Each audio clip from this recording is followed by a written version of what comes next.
დღის შეუბრუნდება პირდაპირ ეთერში დღეს მშობელთა პროგრამაში და საუბრობთ იმ თემაზე, რომელიც მშობლებს ყველაზე მეტად აწუხებს. დღეს ვისაუბრებთ იმ თემაზე, რომელზეც ძალიან ხშირად ვსვამენ მშობლები პასუხს, უნდა გავუკეთოთ თუ არა ჩვენ შვილებს აცრა. ზამთარი გვიახლოვდება, მოდის ვირუსები, გრიპები, ინფექციური დაავადებები და რა თქმა უნდა, საჭიროა იმუნიზაცია. თუმცა ძალიან ბევრი მშობლისგან გამიგია ის რომ ეშინიათ ფრთხილობენ მაინც აცრებთან დაკავშირებით, იმიტომ რომ ვთქვათ არის რაღაც მოსალოდნელი საფრთხეები, რაღაც გართულებები და ამიტომ ინექციის აუცილებლად გადავამოწმებს დღეს სტუმრებთან რა საფრთხეები შვილი ვარ, სამწუხაროდ აღარ არის ცოცხალი, მაგრამ ბებია ჩემმა თქვა, ჩემ არც ერთ შვილიშვილს არასოდეს აცრას არ გავუკეთებ. მე გამონაკლისი ალბათ არ ვარ იმ თაობაში ალბათ იყვნენ ესეებიც. ფაქტია რომ მე აცრა გაკეთებული არ მაქვს, მაგრამ მე არა ვარ მაგალითი თქვენთვის. ერთი ვიცი რომ ისევე როგორც სხვა ქვეყნებში, ევროპაში, ამერიკაში არსებობს გეგმიური აცრების კალენდარი, რომელსაც ჩვენ ასე ნაბიჯ-ნაბიჯს უახლოვდებით. ეს დამოკიდებულია ეპიდემიაზე ვთქვათ, ძალიან ხშირად ისეთ დაავადებებზე, მაგალითად ხორის გრიპი, ჩიტის გრიპი, რომელიც აი ესე უეცრად შემოდის, მერე მუტაციას გაიცდის, ხშირად ვერ ვეწევით ვაქცინი და ამიტომ სულ მუდმივად იცვლება კალენდარი. მაინტერესებს რა ხდება დღეს მსოფლიოში და რა თქმა უნდა ჩვენთან საქართველოში. მოდი სანამ სტუმრებს მოვიწევთ, მე ზოგად ინფორმაციას მოგაწოდებთ, რომელიც არც ისე სასიამოვნოა. ჯანმრთელობის მსოფლიო ორგანიზაციის მონაცემებით ყოველწლიურად 14 წლამდე ასაკის დაახლოებით 12 მილიონი ბავშვი იღუპება სამწუხაროდ. აქედან 3 მილიონი, როგორც არ უნდა გაგვიკვირდეს, არის იმ დაავადებებისგან, რომლის პროფილაქტიკური ვაქცინაცია არსებობს. არსებობს დაახლოებით 45% არის წითელა, 17% ყივანახელა, დაავადებები. ახალშობილთა ტეტანუსი. უცნაურია, როცა არსებობს ვაქცინაცია, ყველაზე ხელმისაწვდომი და საინტერესოა საქართველოში როგორია ამის მონაცემები, ალბათ სპეციალისტს უნდა ვკითხოთ, იმიტომ რომ მეც მაქვს ამის გამოცდილება და აუქდამი მეც და მინდა რომ გადავამოწმო ჩვენ სტუმრებთან. გარკვეული მიზეზის რა თქმა უნდა, ინდივიდუალურია მიდგომა, მე მაგალითად ჩემი ბავშვი ავცერი ერთი დამრჩა გეგმიურიდან 14 წლის რომ გახდება და აუცილებლად გავაკეთებ მაგას, მაგრამ ჯობს რომ დავაკითხოთ სპეციალისტებს, რომლებმაც ბევრად კარგად იციან ვიდრე ჩვენ. მე სტუდიაში მინდა დავპატიჟო პედიატრი ბატონი თემურ მიქელაძე და დაავადებათა კონტროლის ეროვნული ცენტრის თავმჯდომარე ბატონი პაატა ინაძე. მოგესალმებით. იმედია დღეს საბოლოოდ გავცემთ პასუხს პრობლემის ამ ყოველდღიურ შეკითხვას. ეპიდემია იყოს და გადაგვარების გზაზე ვიყოთ, ბატონი პაატა ყოველთვის ისე გვამშვიდებს და ისე პოზიტიური ინფორმაციას გვიპოვებს, რომ ჩვენ არაფრის გვეშინავდებით ხოლმე. ძალიან თქო დაგისვათ იმას, რომელიც ძალიან ბევრი მოვიდა ჩვენთან Facebook-ზე. უნდა გავუკეთოთ თუ არა ჩვენ შვილებს აცრა, გეგმიური აცრა. რა თქმა უნდა. რა თქმა უნდა. ბებია თქვენი დროს კიდე ვაქცინები ცოტა ისეთი არ იყო და შეიძლება ხარისხს გულისხმობთ რაოდენობას. ტექნოლოგიურად ეხლა ის ვაქცინები, რა თქმა უნდა, იგივე მე რომ ასწავლებ. იცვლება ბატონო პატა. რა თქმა უნდა, ეს არის სულ ახალი და ახალი თაობის ვაქცინები, რომელსაც ასე ვთქვათ, გვერდითი მოვლენები, არასასურველი გვერდითი მოვლენები, ნუ პრაქტიკულად უმრავლესობა მათგანს აღარ აქვს, ეს არის ძალიან ინდივიდუალური, დაახლოებით რისკი, თქვათ ესეთი მძიმე აცრის შემდგომი გართულების დაახლოებით იგივეა რისკი და ახლა ეპიდემიოლოგები ვითვლით ყველაფერს, მეხი რო დაგეცეს დაახლოებით იგივე რისკია. ხო, ნუ ფაქტობრივად მიზერულია რისკი და ამიტომ სჯობს რომ მიზერული რისკის გათვალისწინებით მაინც გავუკეთოთ ბავშვს ყველა ის გეგმიური აცრა რომელიც არსებობს, მაგრამ ძალიან ბევრი წერს რომ ხომ არ აკოითებს ეს იმუნიტეტს, ანუ თქვათ ბავშვის შემთხვევაში, ან ყველა ვარიანტი უნდა მოხდეს ეს აცრა. იმიტომ არის რომ იმუნიტეტი ასე ვთქვათ გაავარჯიშოს და მოუმატოს და ნუ არავითარ შემთხვევაში. მე მაყურებელს ვეთქვი რომ ხუჩავაც დღის შოუს კლინიკაში ჩვენ ამ თემას უფრო სხვანაირად შევეხებით, ანუ მთელი გადაცემა დაეთმობა იმუნიზაციას, ასე რომ იყავით ყურადღებით გრიპის თემას, რომელიც ეხლა იწყებს ალბათ იყო, ხო? მოკლედ მაინც რო გითხრათ, აი გრიპის აცრასთან დაკავშირებით. ამბობენ მშობლები, რომ აი რახან ვუკეთებთ ყოველწლიურად, ეს ხომ არ ნიშნავს, რომ ბავშვი ბუნებრივად ვერ შეებრძოლება ამ დაავადებას. ნუ აი გრიპზე საინტერესოდ დასვით ეხლა მართლა შეკითხვა, ანუ ჩვენ თუ ბუნებრივად გადაიტანე გრიპის იმ ქვეტიპის, რომელსაც გრიპსაც გააჩნია. არა, სულ ერთი ნებისმიერი გრიპი, რომელსაც გადაიტან იმ ასე ვთქვათ ქვეტიპზე და იმ ვარიანტზე დაგრჩება მართლაც ხანგრძლივი იმუნიტეტი. ბატონო პაატა, ბუნდოვანია ქვეტიპი ტიპი, რამდენი ტიპის გრიპი არსებობს? ბევრი არსებობს. ნუ ეხლა რაც დადის თქვათ, ეს არის თქვათ პოპულარული გრიპები. H1N2, H1N1 პანდემიური, აი და კიდე B ტიპის არის თქვათ, მაგრამ ესენიც მე ყოველწლიურად კიდე ცოტათი იცვლებიან. კიდე მუტაციას გადის და კიდე სხვა სახით ამიტომ ვაქცინა ყოველი წლის არის იმ წელიწადს რომელიც დადის, ასე ვთქვათ, გალსტუკი შეიცვალა იმ ვირუსმა. და ეს ვაქცინაც ასე იცვლება იმ წელს რატიფიცაც არის, ასევე უცებ იგონებენ ამის. უცებ არა, მაგისთვის არის რაღაც მთელი ქსელი არის სოფლიოში ლაბორატორიების, მათ შორისაც ჩვენი ლაბორატორია ჩართულია ამ ქსელში, ანუ ჩვენ გრიპის ვირუსებს რაც გამოვყოფთ საქართველოში, ეს მიდის მე ვთქვათ იკრიბება მსოფლიოში 2 ცენტრში, ეს არის ლონდონში და მაშინ მე ეს იქიდან ირჩევა ვთქვათ ის ვირუსი, რომელიც არის ვთქვათ მოსალოდნელი, რომ მომავალ წელს ყველაზე უფრო იქნება, ბოლო წლებში პრაქტიკულად არ ყოფილა სეზონი, რომ ასე ვთქვათ ეს გამოცვლები არ ყოფილიყოს თანამდებობრივი. მაგრამ ბატონო პაატა, იცით კიდე რას ამბობენ, შეიძლება არ არის სწორი. ვთქვათ პირობითად ავიღოთ არსებობს 5 ტიპის გრიპი, სავარაუდოდ რომელიც უნდა შეგვეყაროს წელს. 10 რა აქედან გვიცავს მხოლოდ 2-ისგან. რა გარანტია მაქვს მე, რომ 10 წელი ჩემი ბავშვი მაინდა-მაინც სწორედ აი ამ 2 გრიპით დაავადდება და არ დარჩენილი რბი. აბსოლუტურად სწორი კითხვა დასდოგონთ. აი 3 გრიპია, ამ 3-ვე გრიპის ვაქცინა შედის ვაქცინაში, მაგრამ არის კიდე 200 ვირუსი, რომელიც დაახლოებით ცოტა მეტი, ცოტა ნაკლები, 200 ვირუსი, რომელიც იწვევს გრიპის მაგვარ დაავადებას. ანუ გაცილებას რო უძახეთ ჩვენ. ანუ ბატონო, ეს მაინც ალბათობაა? არა, ალბათობა რა თქმა უნდა არ არის. აი წელს სეზონზე შექმნილია სპეციალური ვაქცინა, რომელიც შეიცავს A ტიპის H1N1 კალიფორნია, A ტიპის H3N2 შვეიცარია და B ტიპის სტამბოლი. ყველა ქვეყანაში სხვადასხვა ტიპის არის. ეს არის ჩრდილოეთ ნახევარსფეროსთვის შექმნილი ვაქცინა, რომელიც უნდა გაკეთდეს და ვიცავთ სწორედ აი ამ სეზონური გრიპის ვირუსისგან. რო არ ვარ ჩრდილოეთ ქვეყანა, მაინც თქვათ ერთ და იგივე ვირუსი გვაქვს რა. ნახევარსფერო, ჩრდილოეთ ნახევარსფეროზე ლაპარაკი. ბატონო თემი, თქვენ როგორც პედიატრი urჩევთ მშობლებს, ხო? განსაკუთრებით რისკ ჯგუფის პაციენტებს, იმიტომ რომ ჩვენ ქვეყანაში ყველა დასავლეთ ევროპის ქვეყნებში, ამერიკის შეერთებულ შტატებში ეს ვაქცინები ზრდის გეგმიურ ვაქცინაციის კალენდარში და ყველას უკეთებდა. რისკ ჯგუფი რას ნიშნავს? რისკ ჯგუფი ეს არის დაუშვათ 5 წლამდე ასაკის ბავშვები, 60 წელს გადაცილებული მოხუცები, სხვადასხვა ქრონიკული დაავადების მქონე პაციენტები, როგორც არის გულსიზრახთა სისტემის, სასუნთქის სისტემის და ქრონიკული დაავადების მქონე პაციენტები, აგრეთვე სხვადასხვა ორსულები აუცილებლად უნდა გაკეთდეს ორსული. სისტემური დაავადებები ვისაც აქვს სისტემური დაავადებების გამწვავების პერიოდში ვიკავებთ თავს, შემდეგ გამწვავების პერიოდზე ლაპარაკით, ხოლო ჩვეულებრივ რემისიაში ჩვენ უნდა გავაკეთოთ აუცილებლად. გრიპის ვაქცინა არის ინაქტივირებული, რაც ჩვენ ბაზარზე არის სპლიტ ვაქცინა და ეს არ იწვევს, ანუ ცოცხალი ვაქცინა არ არის და ამიტომ პრაქტიკულად მას უკუჩვენება არ გააჩნია. ანუ ეს ერთადერთი ვაქცინაა, რომელსაც უკუჩვენება არ გააჩნია, გეგმიურებისგან განსხვავებით. ამასაც და გეგმიურებსაც არ გააჩნია უკუჩვენება. რა ხშირად არის სიცხე, თქვათ, ალერგიული გამონაყარი. აფრთხილებენ ექიმები, რომ შეიძლება ალერგია. თუ არ უკაცრავად მე დავამატებ ერთი უკუჩვენება აქვს, თუ არის ქათმის კვერცხზე ალერგია. თუ ოვმუქრიბზე, ანუ ქათმის კვერცხის ცილვაზე გვაქვს ალერგია, ამ შემთხვევაში ამ პაციენტს არ უნდა გაუკეთდეს. 3 თვის ბავშვზე როგორ უნდა მივხვდე, მას აქვს თუ არა, ვთქვათ, 3 თვის ბავშვს არც უკეთდება, ხო? ამიტომ 9 თვის ასაკიდან ვაკეთებ გრიპის ვაქცინას და უკვე ამ პერიოდში ბავშვმა ერთხელ მაინც ექნება უკვე ბავშვს მიღებული კვერცხი. და ყოველწლიურად არის საჭირო ამის გაკეთება? რა თქმა უნდა, ყოველწლიურად არის, აი როგორც ბატონო პაატამ მოგახსენათ, ეს სოფლიოს ჯანდაცვის ორგანიზაცია, ეს სხვადასხვა ჯანდაცვის ცენტრებიდან აგროვებს ამ მონაცემებს და სწორედ ამ მონაცემების საფუძველზე იქმნება 2015-2016 წლის სეზონის ვაქცინა. ის განსხვავდება წინა წლის სეზონის ვაქცინისგან. და აუცილებელია, რომ დროულად გაკეთდეს, ეს უნდა გაკეთდეს ოქტომბერ-ნოემბრის პერიოდში სეზონის სანამ, თუმცა საქართველოში დაშვებულია თებერვლამდეც, იმიტომ რომ ჩვენ მაინც ზომიერი კლიმატურად სხვა ზონაში მაინც უნდა დაუბრუნდე იმ საფრთხეებს. მაინტერესებს ნორმა, რამდენია, რომ ბავშვი გახდეს ავად წელიწადში. ნორმა ბავშვი, ჯანმრთელი ბავშვი, დაახლოებით 3 წლამდე სკოლამდელი ასაკის ბავშვი, 5 წლამდე ასაკის ბავშვი შეიძლება გახდეს 6-დან 10-მდე. ეს არის ნორმა. ეს არის ლაპარაკი არა გრიპის ვირუსზე, ნებისმიერ ჩვენ საკმაოდ ხშირად გრიპი ასოცირებული გვაქვს ვირუსებთან და აი საკმაოდ რომ მირეკავენ ხოლმე პაციენტები გონიათ რომ თუ გრიპის ვაქცინას გააკეთებენ სხვა ვირუსებისგან დაიცავენ თავს. ჩვენ ვიცავთ ყველაზე გვერაგი დაავადებისაგან, ანუ გრიპის ვირუსისაგან, რომელიც ყველაზე მაღალი ლეტალობით ხასიათდება. ზოგადად გრიპით ძალიან ბევრი ადამიანი კვდებოდა, იყო ესეთი დრო, მაგრამ ვერევით, ხო, ახლა ამ დაავადებას აღარ იხარდება მასთან ბრძოლის გზებით.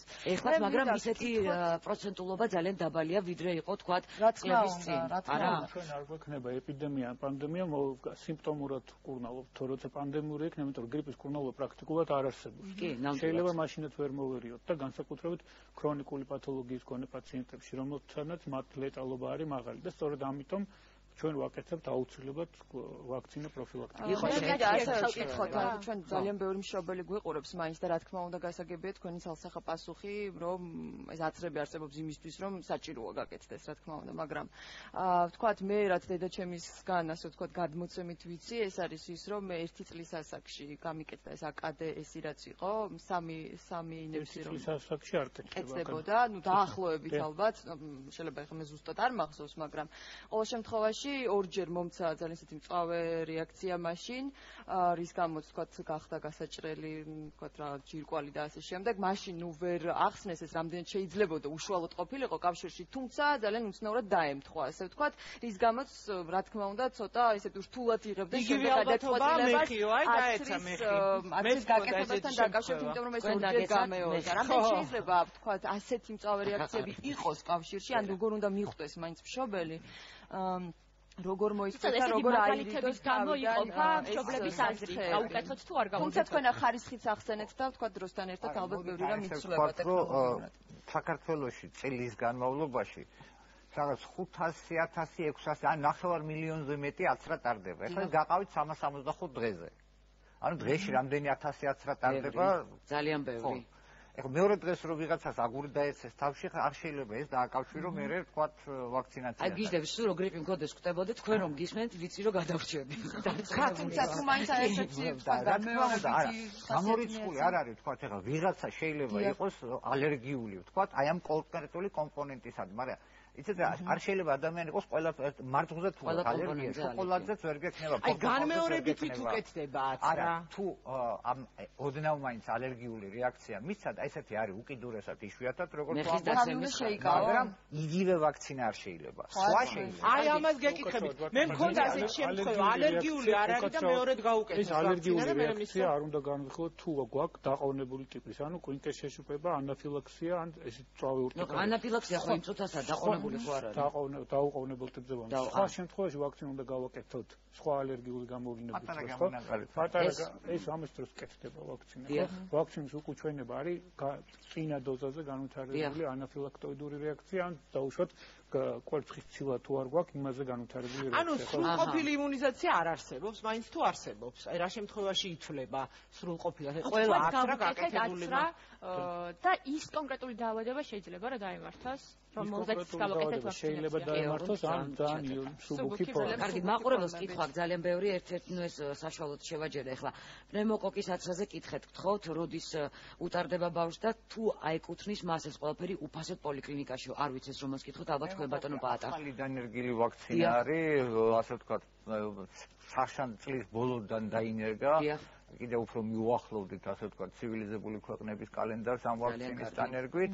და მას აქვს სამწუხაროდ ის არის, აი როგორც კალენდარში არის, ანუ ბავშვს გააჩნია რა ასაკის არის, თუ კალენდრით ბავშვს ის უწევს, ასე ვთქვათ, იმ ასაკში რასაც დავიწყეთ, რა თქმა უნდა, უფასოდ ეკუთვნის. ყველა შემთხვევაში ეკუთვნის. ყველა შემთხვევაში არა. იმ ასაკში ასაკობრივად თუ მიესადაგება, მას ეს ეკუთვნის უფასოდ, მაგრამ არის გრიპის ვაქცინა, რომელიც ჯერჯერობით ფასიანია და მე როგორც ვიცი, ჩვენ გვაქვს არაჩვეულებრივი გეგმა, რომ ესეც გახდეს უფასო ყველა იმ ადამიანისთვის, ვისაც აქვს. თუმცა სკეპტიკური დამოკიდებულება ხო არის ხოლმე უფასო და ფასიანაცრებს შორის. რამდენად არის ხარისხი ნამდვილად ვერ იპოვნიან, ყველაზე სასაცილო ის არის ხოლმე თუ სატირალი არა, რომ ეხლა ვაქცინა რაც არის აი იგივე გრიპის ვაქცინა სახელმწიფო თქვა მე-3 წელია დაიწყო სახელმწიფომ შესყიდვა და მაღალი რისკის ჯგუფებს უფასოდ უტარდება. მაგრამ ეს მაღალი რისკი ძალიან პატარა პროცენტია ალბათ ვიდრე სურვილი აქვს მოსახლეობას. სახელმწიფომ აიღო მაღალი რისკის ჯგუფები, ეს არის თქვა დიალიზზე მყოფი პაციენტები, ეს არის დიაბეტიანი ბავშვები, ეს არის თქვათ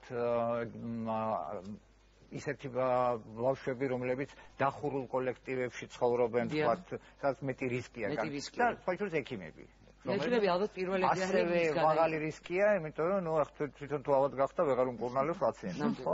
აქედან გამომდინარე სახელმწიფო ამ კატეგორიებს ცრის უფასოდ, დანარჩენი ბაზარზე არის ვაქცინა და ასე ვთქვათ ის არის უფასო, ანუ არ ნიშნავს არავითარ შემთხვევაში უხარისო. არა, იგი ერთი და იგივე წარმოებლის არის. რა განსხვავება? მე მყავს პატარა ბავშვი და მივდივარ პედიატრთან და მეუბნება. შეგიძლია გაიკეთო უფასო, ამ ფასიანიაც რა განსხვავება არ არის, მაგრამ გვაქვს ესეთი ფასიანი და უფასო. აი მე რა უნდა ვიფიქრო ამ მომენტში? მაშინ აი ახლა თავის ასე გეტყვით, მაგრამ ამ წლის დეკემბრიდან ეგ პრობლემაც მოიხსნება ამ ქვეყანაში, იმიტომ რომ ვეწევით ევროპას, ხო? 5 კომპონენტიანი იყო. არა, სხვა შორის ევროპას ცოტა გავასწრებთ კიდევ. აღმოსავლეთ ევროპას ნამდვილად გავასწრებთ, იმიტომ რომ 5 კომპონენტიანი იყო ჩვენთან უფასოდ და 6 კომპონენტიანი იყო, ანუ კიდე ერთი ვაქცინა იყო შეგინ და არაწვეთებდნენ პოლიომიელიტს და ის შედიოდა ვთქვათ იმ ვაქცინაში, ეს იყო ფასიანი. ნუ დეკემბრისთან ყველა ბავშვი საქართველოში იმ 6 კომპონენტიანს მიიღებს უფასოდ. ბატონო თემო, თქვენთან აქვს კითხვა მაყურებელს. თხოვთ, კითხეთო, ტეტანუსი ცხოველიდან ადამიანზე თუ გადადის და მარტო ანატოქსინზე დიეტა საჭიროაო? ცხოველიდან ადამიანზე არ გადადის, თუ ცხოველმა დაჩხაფნა დაუშვა და ამ ცხოველს ჰქონდა შეხება მიწასთან ან ნიადაგთან, იმ შემთხვევაში შეიძლება გადავიდეს. და რა უნდა ქნას? ამ შემთხვევაში აუცილებლად ამიტომ თუ არ არის აცრა გაკეთებული სრულყოფილად, ანუ სრული იმუნიტეტი თუ არ არის ჩამოყალიბებული ბავშვთან, ზედმეტად უნდა გაკეთდეს ანატოქსინი და შრატ.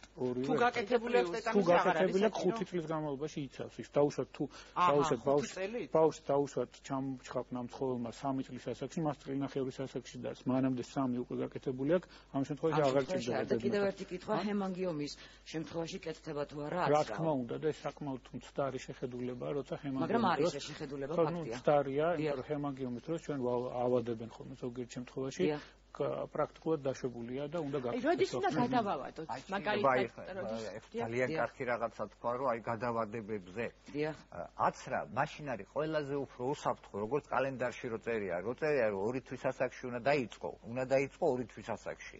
რაც უფრო გადაავადებ, ამითი რისკი მოგლების. აი რა შემთხვევაში უნდა გადავავადოთ? მაგას აქვს ეს. პატარა ხა 2 დღეს და 3 დღეს არა, მაგრამ გეგმას უნდა მიყვე ფაქტია, რომელიც არის მოცემული. ბატონ თემურ, თქვა სიცხე აქ მაქვს. ან რა შემთხვევაში არის საჭირო გადავადება? ზოგადად რეკომენდაციებით 38.5 გრადუსამდე აცრის გაკეთება დაშვებულია. თუმცა ჩვენ როგორც წესი არ აკეთებთ, არ ვაკეთებთ. მაქსიმალურად ვცდილობთ, რომ ჯანმრთელ პაციენტს გავუკეთოთ. ბატონო თემურ, კითხვა.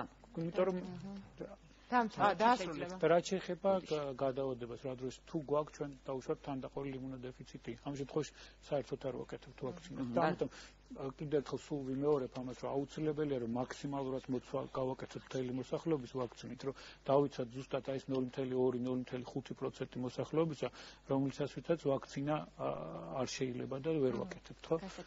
აჰა, დაუსკითხვა და დაუსვამე წავა. აცრის შემდგომ გართულებებსაც შეეხებათ, როგორ უნდა მოხდეს, თქვათ, კონტროლი მშობლის მიერ, რა რეკომენდაციებს გასცემთ თქვენ და რა შეიძლება ეს, თქვათ, ესეთ ყველაზე ისეთ შემთხვევაში იყოს, თქვათ, სიცხე ალბათ. აი საკმაოდ ხშირად სიცხე გონიათ აცრის გართულება. და საგანგაშო როდის არის? აცრის შემდგომი რეაქცია 39-მდე 40 გრადუსამდე ტემპერატურა დაშვებულია. 39-40 გრადუსამდე თუ აცრასთან ახლოს 40-ზე ზემოთ ტემპერატურა ან ბავშვი არ გაღიზიანებული, 39-40-მდე სიცხე არ ითვლება. სხვადასხვა ნევროლოგიური დაზიანებები გამოუვლინდა, ამ შემთხვევაში უკვე ამ აუცილებელია ექიმის მუდმივი მეთვალყურეობა და უნდა გადაწყდეს საკითხი, რომ შემდგომი ვაქცინა გავაკეთოთ თუ არა, მაგრამ ეს არის ძალიან დაბალ პროცენტ შემთხვევაში. აი მე პრაქტიკულად რაც ექიმი ვარ, მე ესეთი რაში მე ვიცი ასეთ შემთხვევაში, იმიტომ მინდა ჩავიკითხო. დიაგნოსტირებული იგივე თანდაყოლილი იმუნოდეფიციტი ან სხვადასხვა ქრონიკული პათოლოგია, აუტოიმუნური დაავადებები, აი ჯანმრთელ ბავშვს განმეორებითი აცრა გაუკეთეს და სიცხე არა, აი დაიწყო კოჭლობა, ფეხი აი პოლიომიელიტის აცრა იყო. აი როგორ უნდა მოვიკავში ამ შემთხვევაში? დიახ. ეგ ჩვეულებრივ შეიძლება მოხდეს პირველ აცრაზე. არა განმეორებითზე, უკვე სკოლის ასაკში. ხო, განმეორებითზე ეს პრაქტიკულად აქ რაღაც სხვა რაღაცასთან არის დამთხევი. განმეორებით აცრაზე ესეთი რამე არ ხდება. აი პირველზე შესაძლებელია მოხდეს. ამიტომაც ახლა რომ შემოვიტანთ იმ 6 კომპონენტიან ვაქცინას, იქ არის ინექციის სახით ის პოლიომიელიტი, იმიტომ რომ ვაწვეთებდით ის ცოცხალი იყო და ეს არის ასე ვთქვათ ინაქტივირებული ვაქცინა. ამიტომ აი ეს მაგისი რისკიც ცირდება. ეგ ხდებოდა საქართველოში დაახლოებით 3-4 წელიწადში ერთხელ ხოლმე. რომ პირველი აცრის მერე შეიძლება და ბავშვს ცოტა ფეხი აეთრია, ოღონდ ეს მერე უკვალოდ გადის. კარგი, კიდე რამდენიმე კითხვა არის, მაგრამ ხშირად გქონია შემთხვევა, როგორც ბატონო პატამ აღნიშნა, 500-600 დოზა კეთდება, ხო, წლიურად. შეიძლება აი ამ ბავშვს რაღაც ვირუსი გამოუვლინდეს, რომელსაც საკმაოდ ხშირად ტრანზიტორული გარდამავალი კოქსიტებით მიდის ხოლმე ესეთი ინფექცია და სწორედ აი ამ 2-3 კვირის შემდეგ ეს პრობლემა იგივე ხანგამოშვებითი კოჭლობა თავისით ნელ-ნელა გადადის. მოკლედ ძალიან ბევრი მშობელი წოს მე არ ვიცი მათ სიზარმაცე მძლია და იმიტომ არ აცრეს, ანუ რამდენიმე აცრა გაუკეთეს და შემდეგ უკვე დიდი ხანი ყურადღება აღარ მიაქციეს. რა შეიძლება ბავშვს დაემართოს და თუ შეიძლება რომ თავიდან დაიწყონ ეს გეგმები რომ მათ ბოლომდე გაყვნენ იმას რაც დღეს რასაც დღეს თავაზობთ თქვენ. ანუ არის ვაქცინები რომელიც შეიძლება ჩვეულებრივად გააგრძელო, მაგრამ არის ვაქცინები რომელიც იმას აქვს თუ არ გაუკეთე მე აღარ კეთდება. მაგალითად აი როტა ვაქცინა რომელიც ახალი დანერგილია ასევე 2 წელიწადია ქვეყანაში, აი როტა თუ იმ ასაკში არ გაუკეთე, მერე აღარ კეთდება. ანუ უნდა მოასწრო, ამიტომ მნიშვნელოვანია, რომ 2 თვის თავზე დაიწყო, რაღაც იქ ბოლოს ვთქვათ, მოასწრო, რომ 8 თვამდე აუცილებლად უნდა იცრეს ბავშვი, მაგრამ არის ვაქცინები, ხა წითელა როცა გინდა მაშინ გააგრძელებს. მე შემიძლია ავიცოთ. აი ხა გეგმიური აცრები რა არის ეს ახალი სეზონი?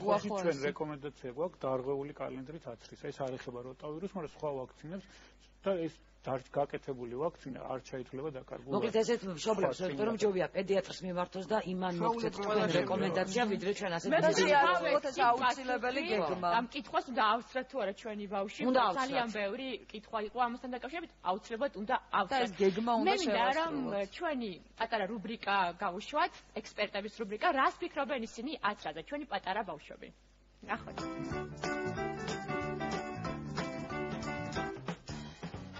ვაქცინაცია არის აცრა. მაგალითად მე აი აქ გამიკეთეს. ჩემი აზრით ვაქცინაცია არის, როცა ექიმი გიკეთებს ნემს. ნებისმიერ ადგილას რაც ტკივა იქ. ჩემი აზრით არის რაღაცა მეცნიერებს რაღაცა უსტინ რაღაცა მუსტიო შემეცნიერ რაღაცა და ახალი რაღაცა შეგვიძლია თუ ვაქცინაცია. მაგას ფიქრობდი მე. Vakcinacja არის როცა ვაქცინაცია არის ხელისმოწერა ან რამე. ჩემი აზრით არის თქვათ აი მეცნიერი ამას რო გამოიყენებს. ვაქცინაცია იმისთვის არის საჭირო, რომ ცუდად არ გახდე და რამე არაკომფორტული არ გქონდეს ორგანიზმში. ცუდად რო არ გახდე და ვარ მოკვდე არა. რაღაცა ეგეთი გრიპია რომელიც კლავს. ბატონები რო არ ყავდეს და გამოგაყრეს და სიცხე გექნეს.